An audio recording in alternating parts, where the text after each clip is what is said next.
Hey, you guys, welcome back to the channel. It's Trey, and I want to talk about Spider-Man No Way Home.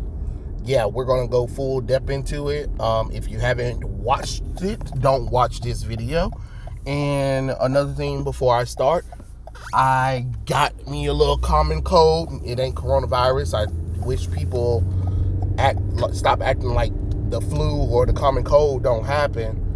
And so I sound a little stopped up, I guess. I don't know if you'll pick up on recording or how it sound on recording.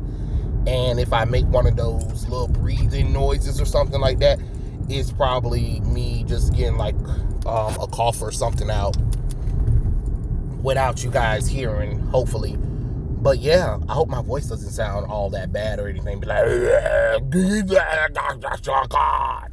but anyway, I want to talk about Spider-Man No Way Home. Spoiler alert and all that good stuff, because this is definitely going to be spoilers, because I have to talk about it. You know, hopefully you guys will come back later and watch my little spoiler opinion about the movie, because I have a lot of thoughts about it. Now, is it a good Spider-Man movie? Yes. It's probably the third or fourth best Spider-Man movie. And that's real talk. I'm not going to sit up here and pretend sugarcoat anything with you guys. Oh my Lord. Oh God. Hold on, guys. But yeah, so Spider-Man No Way Home. What did I think? Like I said, I think it's probably the third or fourth best Spider-Man movie. Still, nothing will ever beat Spider-Man 2. No matter what anybody says, you can't beat Spider-Man 2.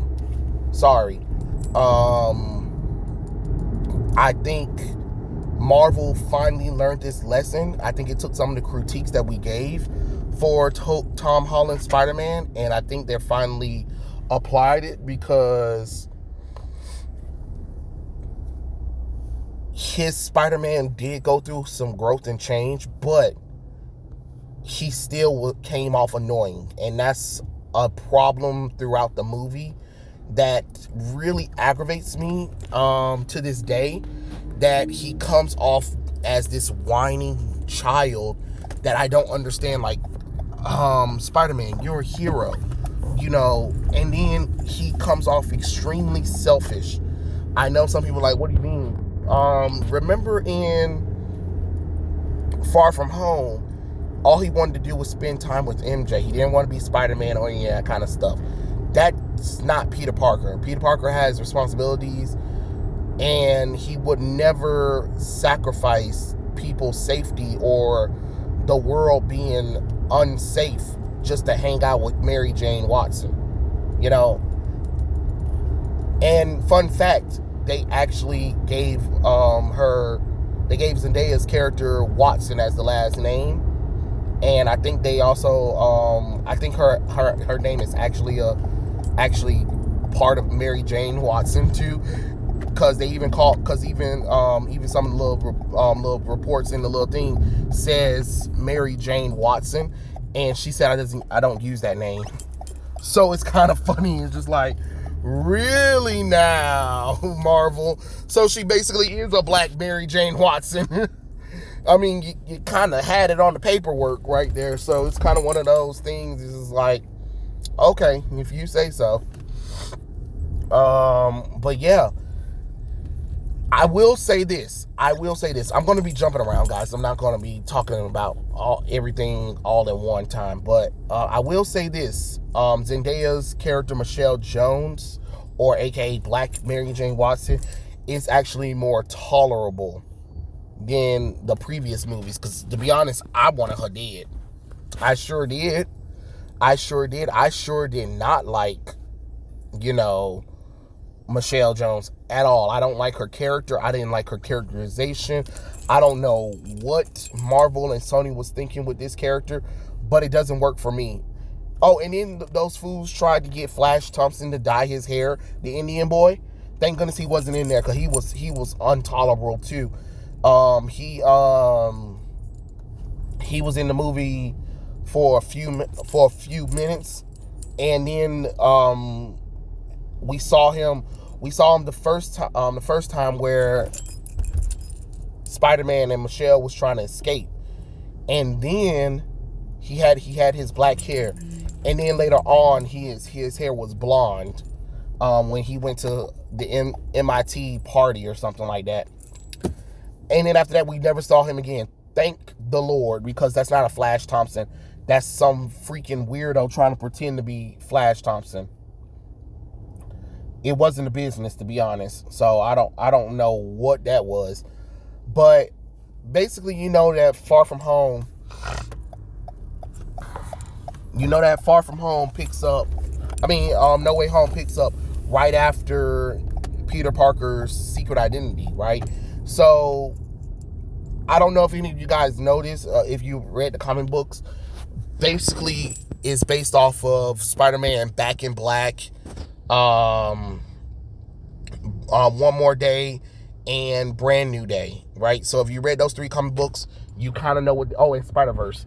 And if you read those books, you already kind of know what's going to happen in the movie and what's going on pretty much at the time. And of course, everybody know that Peter Parker is Spider-Man, and everybody's lives is turned upside down. FBI agents and stuff like that, they want to talk to Peter. Everybody's trying to escape. Peter and MJ are trying to escape or whatever. So it's kind of one of those crazy kind of things. And of course, Daredevil makes a appearance. Matt Murdock, which we already knew he was going to make an appearance. Like I said, all the leaks for Spider-Man No Way Home were true. So if you read the leaks, you already knew what was going to happen. So I don't know why anybody was surprised by anything. So it's one of those things like, oh, okay, sure. But it was kind of cool to see Charlie Cox there, and he was telling Peter what he'll have to do to make sure everything goes correct for him, since he's under federal investigation. And of course, he's going into senior year, and him, MJ, and Ned they all want to go to MIT, which for Mary Jane, it just doesn't make any sense, because I really haven't seen Mary Jane, well, not Mary Jane, but Michelle Jones, actually do anything scientifical or whatever. But sure, it is what it is. They applied to a lot of colleges, they couldn't accept them, and that's where we kind of get this plot started off. It had its funny moments, but that's another problem with the MCU Spider-Man and just MCU movies in general. Too much comedy. I'm not saying that you can't have funny moments, but sometimes y'all gotta calm down with the comedy stuff, because I felt like it was just too much moments where it was just like, all right, this is supposed to be sort of a serious situation. Let's treat it as such and not just kind of make a joke about it. But that's just my opinion on the whole process. But this is where the plot really gets to start. Of course, you already saw the part where Peter goes to visit Doctor Strange, and because, he feels like he ruined the lives of his girlfriend and Ned, and, he wants to fix it. And, of course, he forgot that Doctor Strange was like, wait, you came over here and you didn't appeal to them? That's the first thing you should have did, was to appeal their recommendation. He was like, oh, I didn't even think about that. Okay, fine, whatever. So we'll cast a spell. But of course, Peter didn't like the spell because, sorry about that. Peter wanted to make sure that Aunt May knew, Ned knew, Mary Jane knew, Happy knew, and he kept kind of messing up the thing. And that's where my annoyance with that Peter Parker come from, because he's such a whining little bitch. Like, bruh, shut the fuck up for once and stop whining and complaining and just, let stuff be sometimes. You don't have a good sense of responsibility. But yeah, it's just kind of one of those aggravating little things when it comes to the MCU Peter Parker, and that's why, you know, people dub him as Iron Boy Jr. or something like that, because that's not Peter Parker. That's not the Peter Parker we know. And again, like, I have to go back and let some of y'all know that the reason why I say that is because that's not Peter Parker. It never was Peter Parker. It was Miles Morales. That's Miles Morales' personality and traits that Peter has. I'm just being honest. Y'all keep trying to talk bad about the boy, but the Marvel Cinematic Universe Spider-Man is mostly based loosely off of Miles Morales with a little bit of Peter Parker. A little bit. It's clink and you miss him, Peter Parker. So yeah, it's kind of crazy, but it is what it is when it comes to that kind of stuff. But basically, Doctor Strange contains the spell after Peter Parker breaks the spell, and you know, he kind of kicks him out after hearing that he didn't appeal to them or mess up the spell or all that kind of crazy nonsense. So it's pretty funny to kind of see, you know, you have that little moment where Doctor Strange was like, "Get out," you know, and of course Peter calls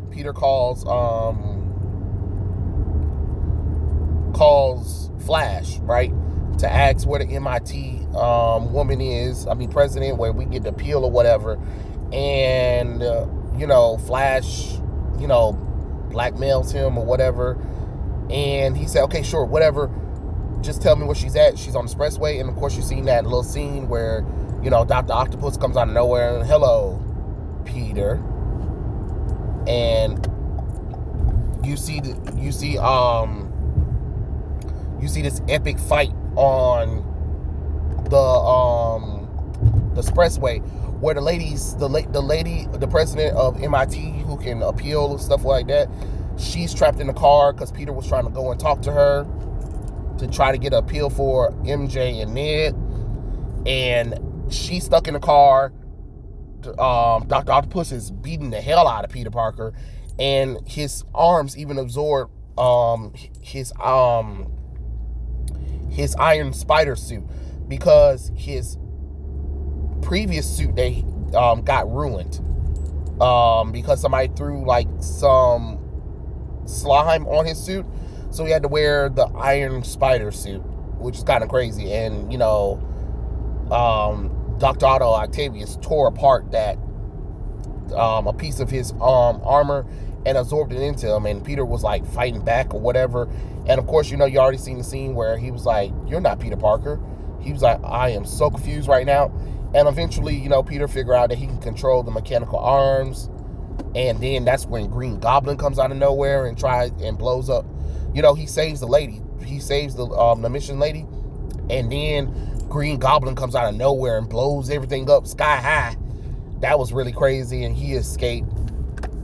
And of course, you know, Dr. Octopus got captured. Doctor Strange captured the lizard, because he was like, you know, you remember that spell that you butched, which still doesn't even make any sense. That you know, that Doctor Strange couldn't control a spell. That's not how you do the Sorcerer Supreme. But you know, they had to depower him or whatever to make the thing make logical sense, which, to be honest, it kind of has plot holes. Don't get me wrong, I like the movie, but it still has some plot holes that you kind of have to figure out yourself in order to make it make sense. Because a lot of stuff kind of takes place off screen and not on screen, which is kind of one of those funny things. But yeah, so Doctor Strange was like, hey, you're going to have to go and get these other people. We got visitors in the multiverse thanks to your craziness. And you know, he was like, hey, you're going to need some help. And he was like, okay, I'll go and get some help. Now, if it was me, if I was Doctor Strange, I would probably give him the ability to get the other Spider characters besides Mary Jane and Ned. I mean, I guess if you want them as support, but like their first collaboration, maybe it makes sense. But then after that, I probably would have had brought the, Toby and Andrew Garfield Spider-Man in earlier so they could have more time on, on the big screen, because I think it would make more logical sense since it's mostly their villains that they're hunting, that Tom Holland's Spider-Man is hunting anyway, which is kind of funny. And just like, what is what is MJ and Ned gonna do? They kind of didn't really do much or nothing, because at the end of the day, it still was up to the three Peters. So again, what was the point of them? You know what I'm saying? Sometimes you get characters in a movie and you're just like, I understand they're the love interest and the best friend, but if they don't really got a purpose, don't artificially put them in there.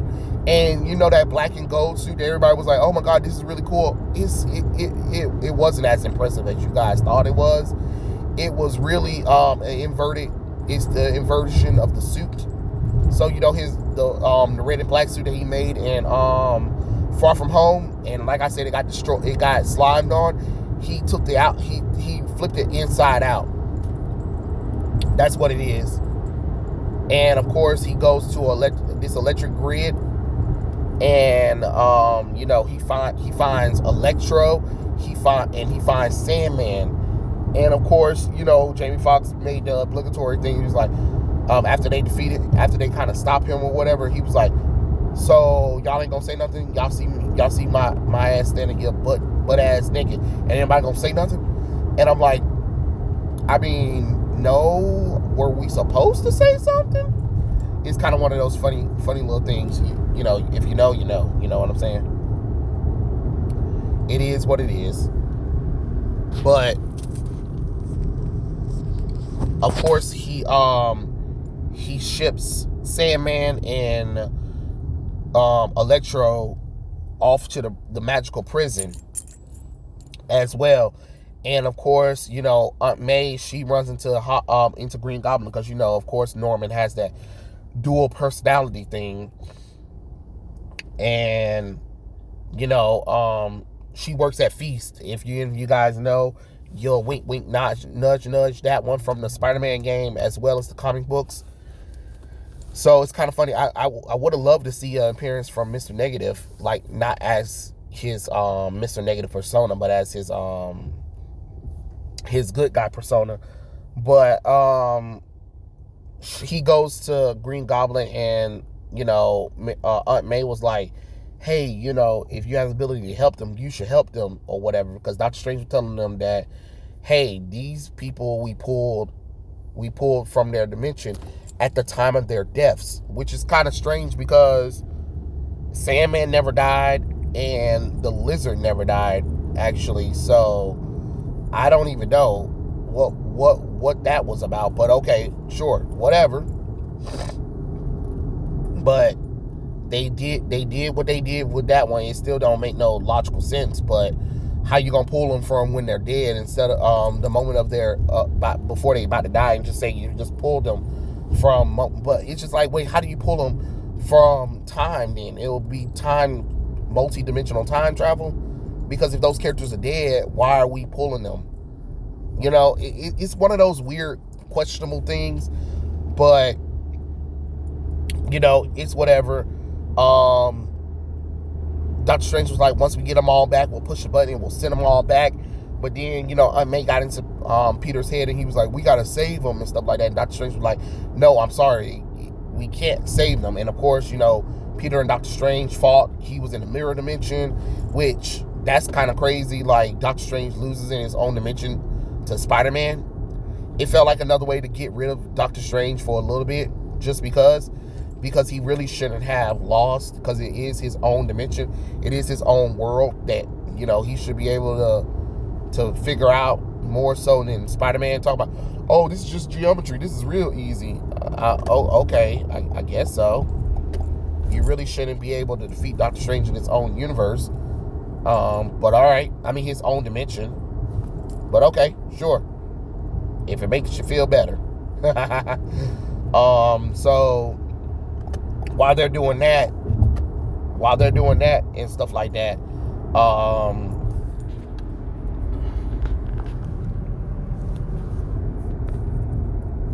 while they're doing all of that, Peter decides that he's going to try to help the villains. While Doctor Strange is trapped, he gets all the villains. They go to Happy's place, and he helps try to cure all of them. And then, of course, his spider senses tingle, but they don't call it spider senses; they call it the Peter tingles. And I'm like, oh my God, Lord have mercy. And then we figure out that Green Goblin was only using him or whatever, and then all the villains start attacking Peter after. And of course, the Daily Bugle comes and they record the whole entire battle while it was going on. It was pretty one of those, kind of crazy little things or whatever. And while the other villains escaped, it was just up to Green Goblin. It was down to Green Goblin and Spider-Man. And Green Goblin was whooping the fuck out of Tom Holland Spider-Man. Tom Holland Spider-Man ain't ready for it. Ain't ready for it. He ain't ready for it. He wasn't ready for him. And he told Aunt May to run. She runs, and of course, they fight. They fight all the way down to the bottom floor, and Goblin beats the hell out of Peter, and Aunt May think that she could take on the Green Goblin. She tries to fight him. He calls the glider, knocks her over, and he throws a bomb and stuff like that while makes his escape. And of course, he Peter thinks he's safe, Aunt May or whatever, and Aunt May gives him the obligatory Uncle Ben speech, with great power comes great responsibility, which is so stupid. Without Uncle Ben, it's not powerful coming from her, because that's not Aunt May anyway. That hasn't been Aunt May in a long time. So to me, that's not what Aunt May looks like. That's not what Aunt May should be like. But that's just my opinion. I don't think Aunt May need to be that damn good looking. Because Marissa Tomei don't look like Aunt May. She doesn't feel like she's been weathered down or anything. She feels like she's a party girl in the mix of her prime. That's why I love the other two Aunt Mays, because you can feel it from them. I didn't feel it from her. But she dies, and then the cops come and they try to shoot at Spider-Man. He disappears. MJ and Ned tries to find him, and Ned got the little ring that creates the portals, and then they call for Peter Parker, and Andrew Garfield appears, and then they call for another Peter Parker, Tobey Maguire's Spider-Man thing, and then they kind of have like a little face-off with each other, which is kind of funny or whatever. And they said, where else would he like to go when things are going down or whatever? And MJ remembered, and he's on top of the school, trying to overcome his loss of his Aunt May, which, to be honest, I didn't really feel sorry for her, because I thought she was being stupid trying to take on Green Goblin, especially when Peter was trying to keep you safe. What did you think was going to happen? That was dumb. That was real dumb, and since I really didn't know that Aunt May much besides her party girl lifestyle, it didn't feel genuine to me. That's just my opinion on it. I know some people feel different, but I didn't really feel much for that Aunt May, more so than like Gwen Stacy or the other Uncle Bens, And say what you guys want. You guys always talking about, oh, we already saw all of the Uncle Ben stories and stuff like that. Dum-dums. We only had 2 franchises where we even talked about Uncle Ben's death and showed it. Other than that, we've never really covered Uncle Ben's death before in the MCU. So I need all y'all to get over yourselves Uncle Ben is an important character to Peter Parker. It was through him that he learned with great power comes great responsibility. And of course, the other Peters teaches Peter, like, hey, we lost people important to us or whatever, and our Uncle Ben's taught us with great power comes great responsibility. Andrew Garfield Spider-Man taught him, like, hey, I lost someone special to me. I lost Gwen, basically my MJ, and stuff like that. And I became dark and rash, and I stopped pulling my punches. And, but, eventually I got over it. And, I realized that I can't keep holding this anger on forever. They was trying to teach him a good lesson, which you thought that was going to happen. But then when they all fight the other villains or whatever, MCU Spider-Man's trying to kill Green Goblin. Tobey Maguire's Green Goblin. It's kind of crazy. It's like, so you didn't learn your lesson at all, boy. But anyway, they said that, hey, we should try to save these villains. And the Peters, all of them work together to figure out all of the ways to cure all of these,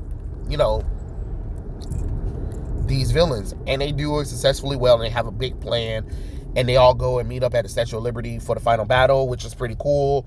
But it's kind of crazy because it's just like, man, they kind of rag on the Amazing Spider-Man a little too much in the movie. Because it's just like, okay, we get it. He only had 2 movies.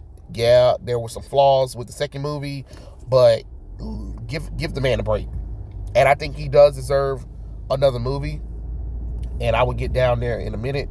So basically, all the Peters work together to defeat the villains. Cure the villains. And of course, it comes down to the final fight between Green Goblin and Tom Holland, which, Green Goblin was just taking them hits from Tom Holland, Spider-Man. But it's always funny. It's like Green Goblin is literally the only one that can really push Peter to those moments. And Tobey Maguire's Spider-Man stepped in and stopped Peter from trying to kill him, of course. And then they had the Green Goblin stab Tobey Maguire's Spider-Man. But, he survived. And, Andrew Garfield Spider-Man threw the formula that'll cure Norman. And, Doctor Strange comes, he figures out, he escapes his mirror dimension. And he sends everybody back. And the world is cracking because of the spell. And Peter was like, hey, what if everybody forgets about me, everyone? And he was like, that includes all of us, He was like, I understand. And he was like, okay, you only got a few minutes to say goodbye to everybody. And he goes to say goodbye to everybody. He goes and say goodbye to Ned and MJ and let them know that he cares about them or whatever, but he has to make the sacrifice. And then he talks to Peter Parker. He talks to the other Peters, and they hug and whatever, stuff like that. He was like, you guys are great. And he was like, I'm going to really miss you guys. And it was fun hanging out or whatever. They had like this whole cool brotherly bond from all 3 Peters, which was kind of fun. Which I wouldn't mind seeing another Spider-Man movie with all 3 of the Spider-Mans teaming up doing something. Don't know what it is. Don't care. I just like their chemistry between each other. That was really cool. And basically, Doctor Strange creates the spell, and everything goes back to normal. And everybody forgets that Peter Parker is Spider-Man, including everybody kind of forgetting who Peter Parker is in general as well. So that's one of those crazy things too, that's like, oh snap. Not only does people forget about who you are, they forget about Peter Parker being in their lives. Like, oh snap. And of course, MJ told him, to find her again. He said he will. He did find them again, but then he decided not to tell them anything. And, he goes to visit Aunt May's grave. Happy visit him. She was like, she was a nice lady and stuff like that. He was like, yeah. And she was like, he asked Peter, he was like, how did you know her? Oh, I know her through Spider-Man and stuff like that. And he was like, oh, she was a lovely woman. Yes, she was. And then, pretty much, pretty much he moves into a crusty apartment, and he got a new suit that he created himself, not through the help of Stark Industries or any of that kind of nonsense, which is great. And he goes off and be the new Spider-Man, which I think that's great. So what did I overall think? I think it was a nice nostalgia bait movie. I knew what I was getting into. I knew it was nostalgia bait, and the only reason why I was watching it is because I already knew that Andrew and Toby was going to show up. Because it'll be movie suicide if they didn't show up. You'll be real stupid if they didn't show up. You know what I mean? Like, it'll be real stupid for them not to show up. That's all I got to say.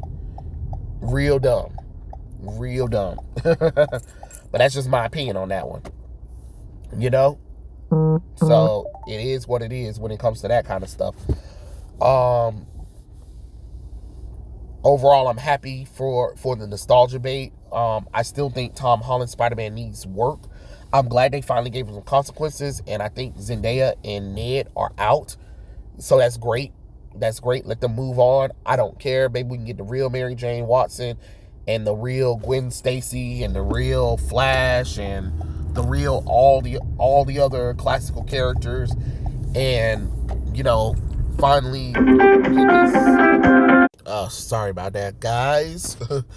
Oh, I hate when the phone and stuff be going off while you doing these recordings or whatever. But hey, that's why it's live. Well, not live, but that's why it's raw and real, because I keep it real over here on this channel. But anyway, I am glad they finally gave in the MCU Peter Parker some consequences, but Tom Holland's Spider-Man needs a bigger character change for me. Hopefully the next trilogy for him will be a good one, and hopefully I can finally get Peter Parker and not Miles Morales dressed as Peter Parker. My opinion. But also another thing is that I want to see is an Amazing Spider-Man 3. Like I said, Andrew Garfield deserves better, because it's not his fault that Amazing Spider-Man 2 was overbloated. Don't get me wrong, the Amazing Spider-Man franchise had issues, but it wasn't as bad as people are saying. I just think Amazing Spider-Man 2 felt on the same thing as like trying to set up stuff, and it didn't need to set up stuff. Y'all could have waited for that. Y'all definitely could have waited for that. I don't know what Sony was thinking. Sony, that didn't make no darn logical sense. You should have actually waited and just did a good movie. You should have focused on two villains. And I think with the Morbius and the Venom and the Kraven the Hunter movie coming up soon, Amazing Spider-Man 3 should definitely focus on those three villains. Not three villains in the movie, but you choose from which three you want to put in there. And even then, you can make Morbius an ally to Spider-Man, and then have Amazing Spider-Man fight Kraven and Venom. That could be an interesting combination. I have no problem with that. So I really do want Andrew Garfield to have another movie, and maybe Spider-Man 4 if you want to. I mean, Sony, the money's hot right now. You might as well go ahead and do this, because I actually was looking forward to Amazing Spider-Man 3, even if I wasn't that pleased with Amazing Spider-Man 2, only because I felt like you put too many villains in there, and it was so long drawn out. But I do think that with this movie, it gives a renaissance to the Amazing Spider-Man franchise, and it would be smart to take this hot moment and actually go ahead and do Amazing Spider-Man 3. And that way you can still do a Sony Spider-Man film franchise. You just have Andrew Garfield as that Spider-Man, while you have Tom Holland as the MCU Spider-Man. And if you want to do another Spider-Verse movie where all three of them are in there, go for it. But overall, my opinion is it is a good movie. You should definitely go see it. I did get my nostalgia served. I still have issues with the MCU Spider-Man, but it seems like Marvel and Sony are trying to course correct him in the right direction. So we'll see. We will definitely see. But overall, those are my thoughts. Tell me what you guys think in the comment section below. And I'll catch you guys later. Peace out. And I hope my little code didn't distract anybody while you guys were listening, because like I said, I don't know. It may make my voice sound groggy or something. I don't know, because you can't really hear yourself. But just in case, I hope it didn't pick up anything. But you never know with these recordings. It picks up a lot of stuff. But I hope you guys enjoyed. Tell me what you guys think in the comments below, and I'll catch you guys later. Peace out.